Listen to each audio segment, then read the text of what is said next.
Yes, I think uranium enrichment is legitimate.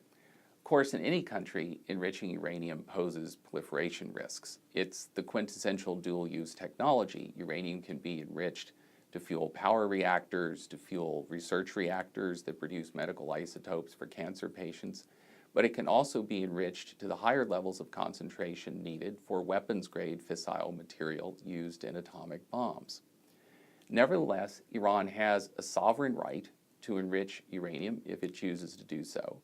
And as a non-weapons state party to the Nuclear Non-Proliferation Treaty, it has a treaty-based right to enrich uranium under international safeguards, safeguards that ensure that Iran is only enriching at the lower levels appropriate for peaceful uses and not at the higher levels needed for weapons-grade fissile material.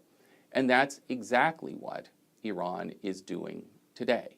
And the IAEA has regularly certified that there's been no diversion of nuclear material. All of the uranium that Iran is enriched, all of the feedstock that it puts into centrifuges, all of that is accounted for, according to the IAEA. So the legal legitimacy of uranium enrichment is clear. Only lawyers and non-proliferation specialists who work for or want to work for the US government, maybe the British and French governments, would argue otherwise. Internationally, there is a broad consensus that states like Iran have the right to enrich uranium. Mohammed al-Baradei, the Nobel Prize-winning former director of the IAEA, has said explicitly that Iran has a right to safeguard enrichment under the NPT. What's really interesting about the American perspective on this is that historically, the United States, before the revolution, was actually helping the Shah acquire not just an infrastructure for civil nuclear technology, they were giving him all that he needed to build nuclear weapons at a time when he was going on American television and saying in interviews that he wanted Iran to acquire a nuclear weapon. And we were feeding him the technology that he needed to do it.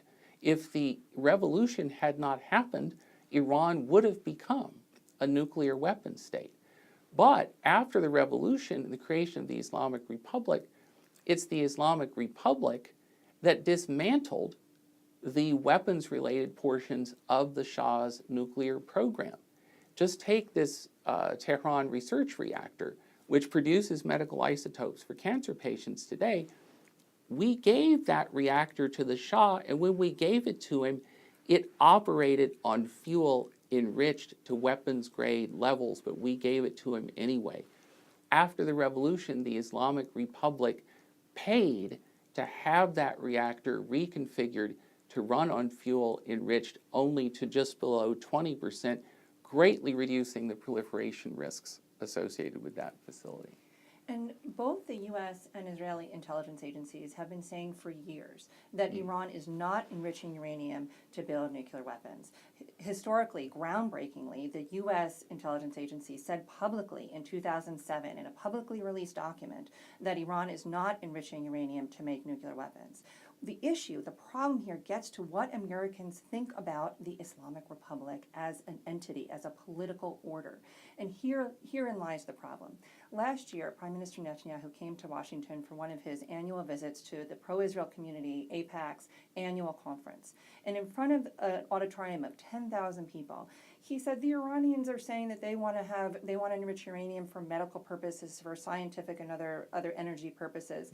That just doesn't make sense. And the audience erupted in laughter because the idea that the Islamic Republic is a developing, technologically advanced society is something that is seen here and a lot of places in the Western world as a joke. The problem is it's not a joke. Inside the Islamic Republic of Iran today, the advancement of science and technology has made real leaps and bounds. Let me give you one concrete example.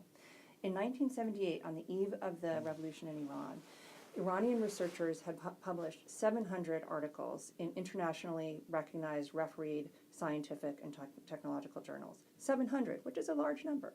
Last year, they published 20,000. 20,000.